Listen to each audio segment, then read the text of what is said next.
আমি বিশেষ করে মেয়ের বাবারা যারা নিজের মেয়ে বিয়ে দেওয়ার জন্য সরকারি চাকরিজীবী খুঁজেন, পয়সাওয়ালা খুঁজেন, বড় বড় পদে থাকা মানুষগুলোকে খুঁজে বেড়ান, আমি তাদেরকে বলি আপনার মেয়ের জন্য ফজরের নামাজের সামনের কাতারে থাকা যুবকগুলোকে খুঁজে বের করেন।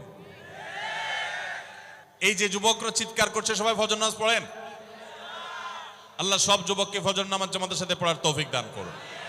ভাইরা আমার, যেই ছেলে আল্লাহকে ভয় করে, যেই ছেলের ভিতরে কোরআন এবং হাদিসের কাছে আত্মসমর্পণ করার মতো মানসিকতা আছে, এই ছেলে আর যা হোক তার স্ত্রীকে কখনো কষ্ট দিবে।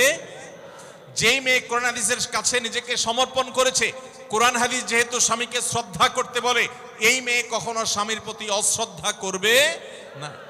অতএব দাম্পত্য জীবনের অনেক গুরুত্বপূর্ণ একটা পয়েন্ট হলো এটা যে আপনি তার রূপ লাবণ্য, সামাজিক অবস্থান, সম্পদ, পয়সা কড়ি এগুলো দেখেন বা না দেখেন, প্রধান বিবেচ্য বিষয় হবে তার ধার্মিকতা।